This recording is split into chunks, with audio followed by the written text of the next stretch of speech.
कहते हैं कि मनुष्य यदि अपनी बर्बादी का कारण जान जाए तो वह अपने जीवन को सुखी बना सकता है।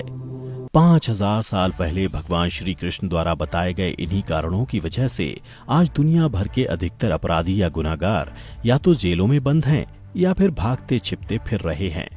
आज हम आपको एक कथा के माध्यम से भगवान कृष्ण द्वारा बताए गए उन 3 कारणों के बारे में बताएंगे जिनकी वजह से मनुष्य बर्बादी की राह पर निकल पड़ता है। तो बने रहिए हमारे साथ इस वीडियो के अंत तक। नमस्कार मित्रों, और द डिवाइन टेल्स पर आपका स्वागत है। श्री भागवत गीता में वर्णित इस कथा के अनुसार प्राचीन काल में एक राजघराने में एक लड़के का जन्म हुआ। उस लड़के को बहुत ही कम उम्र में राजशाही सुख सुविधाओं से दूर शिक्षा प्राप्त करने के लिए गुरुकुल भेज दिया गया।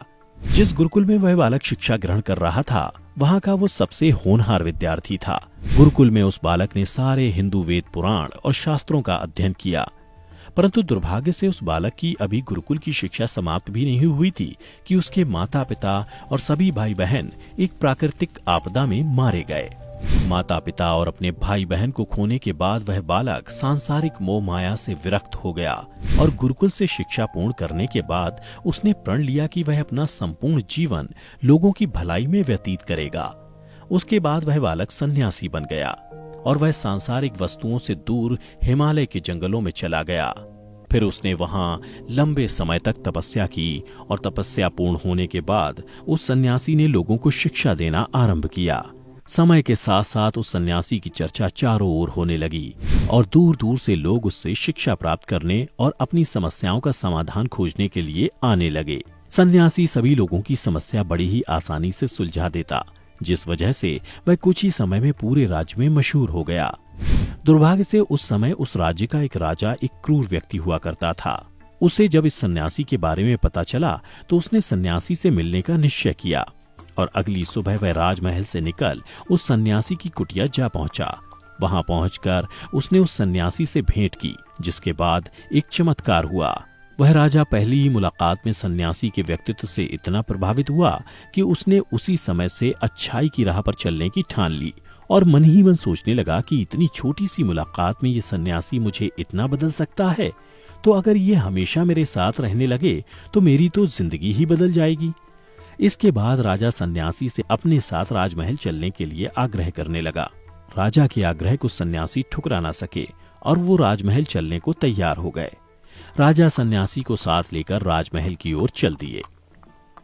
राजमहल पहुंचने पर सन्यासी का खूब आदर सत्कार किया गया और उसके बाद राजा ने सन्यासी को शाही कमरे में भोजन करवाया।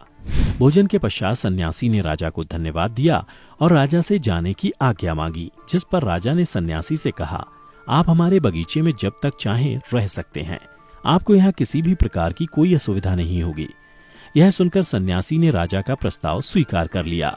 उसके बाद राजा ने अपने सेवकों से कहा कि बगीचे में सन्यासी महाराज के रहने, खाने और वस्त्रादि का प्रबंध किया जाए। राजा की आज्ञानुसार सेवकों ने बगीचे में एक सुंदर सी कुटिया का निर्माण कर दिया। उसके बाद वो सन्यासी कई सालों तक उस कुटिया में रहे और इस दौरान राजा ने भी उनकी खूब सेवा की। परंतु कई सालों बाद एक दिन अचानक राजा और रानी को आवश्यक कार्य से दूसरे राज्य जाना पड़ा, लेकिन उन्होंने एक सेवादार को सन्यासी की सेवा के लिए नियुक्त कर दिया। परंतु वह सेवादार राजा के जाने के बाद बीमार पड़ गया और अपने घर चला गया और कभी लौटकर नहीं आया। ऐसे में सन्यासी को कोई भोजन देने वाला भी नहीं था। उधर कुछ दिनों बाद राजा जब अपने पड़ोस के राज्य से वापस आए तो सन्यासी ने क्रोध में आकर उस राजा को खूब डांटा और राजा से कहा, हे राजन, जो जिम्मेदारी तुम पूरी नहीं कर सकते हो वो उठाते ही क्यों हो। तब राजा ने सन्यासी से क्षमा मांगते हुए कहा, हे भगवान, यदि मुझसे कोई भूल हो गई हो तो मैं उसके लिए आपसे क्षमा मांगता हूँ, मुझे क्षमा कर दीजिए। कुछ देर बाद मामला शांत हो गया। रानी भी ये सब चुपके से देखती पर शांत रही। उसके बाद राजा ने उस सन्यासी को कोई भी शिकायत का मौका नहीं दिया और उसकी खूब सेवा की। परंतु कुछ दिनों बाद राजा को एक बार फिर आवश्यक कार्य से राज्य से बाहर जाना पड़ गया, लेकिन इस बार राजा ने राज्य से बाहर जाने से पहले रानी को निर्देश दिया कि जब तक मैं नहीं आता आप स्वयं सन्यासी की सारी जरूरतों का पूरा ध्यान रखेंगे। उसके बाद रानी हर रोज भोजन पकवाकर सन्यासी को भेज देती, लेकिन एक दिन रानी नहाने के लिए चली गई और सन्यासी को भोजन देना भूल गई। सन्यासी ने काफी देर तक भोजन के आने का इंतजार किया, पर जब भोजन नहीं आया तो सन्यासी सोच में पड़ गया। उसके बाद सन्यासी ने सोचा कि वो खुद महल में जाकर देखे, और वो महल पहुंच गया। वहां जाकर उसकी नजर रानी पर पड़ी और वह रानी के रूप को देखकर चकित रह गया। रानी की सुंदरता सन्यासी के मन में घर कर गई। सन्यासी रानी के रूप की सुंदरता को भुला न सका और वो खाना पीना छोड़कर अपनी कुटिया में पड़ा रहा। उसने कई दिनों तक कुछ भी नहीं खाया, जिस वजह से वो बहुत कमजोर हो गया। फिर कुछ समय बाद राजा वापस लौट आया और जब उसे सन्यासी के हाल का पता लगा तो वह सीधे सन्यासी के पास पहुंच गए और उन्होंने सन्यासी से कहा, आप बहुत कमजोर हो गए हैं और किस गहरी सोच में डूबे हुए हैं। क्या मुझसे कोई भूल हो गई है? तब सन्यासी ने राजा को बताया कि हे राजन, मैं आपकी रानी की अद्भुत सुंदरता के फेर में पड़ गया हूं और रानी के बिना जिंदा नहीं रह सकता। यह सुनकर राजा ने सन्यासी से कहा, आप मेरे साथ महल चलिए, मैं आपको रानी दे दूंगा। फिर राजा सन्यासी को लेकर महल चले गए। भाग्य से उस दिन रानी ने अपने सबसे सुंदर वस्त्र और गहने पहने हुए थे। राजा रानी के पास पहुंचे और कहा, आपको सन्यासी की मदद करनी चाहिए, वो बहुत कमजोर पड़ गए हैं और मैं नहीं चाहता कि किसी ज्ञानी पुरुष की हत्या का कलंक मेरे सर पर लगे। उसके बाद राजा ने रानी से पूछा कि क्या आप ये पाप अपने सर लेना चाहते हैं? तब रानी ने राजा से पूछा, सन्यासी के इस दुख का कारण क्या है? तब राजा ने कहा, सन्यासी आपकी अद्भुत सुंदरता के दीवाने हो गए हैं। यह सुनकर रानी ने कहा, राजन आप चिंता ना करें, मुझे पता है कि मुझे क्या करना है, जिससे ना तो आपके माथे पर एक सन्यासी की हत्या का पाप लगेगा और ना ही मेरी पतिव्रता धर्म नाश होगी। और फिर राजा ने रानी को सन्यासी को सौंप दिया। उसके बाद सन्यासी रानी को लेकर कुटिया पर पहुंचा तो रानी ने सन्यासी से कहा, हमें रहने के लिए घर चाहिए। यह सुन सन्यासी तुरंत राजा के पास गया और कहा, हे राजन, हमें रहने के लिए घर चाहिए। राजा ने उनके लिए घर का प्रबंध किया। सन्यासी रानी को लेकर जब घर पहुंचा तो रानी ने कहा, घर तो बहुत गंदा है और इसकी हालत तो बहुत खराब है। सन्यासी फिर राजा के पास पहुंचा और कहा, राजन आपने जो घर मुझे दिया है उस घर की हालत तो बहुत खराब है। तब राजा ने उस घर की हालत ठीक करवा दी। फिर रानी नहा धोकर बिस्तर पर आ गई और सन्यासी भी बिस्तर पर आ गया। उसके बाद रानी ने सन्यासी से कहा, क्या आपको पता है कि आप कौन थे और आप क्या बन गए?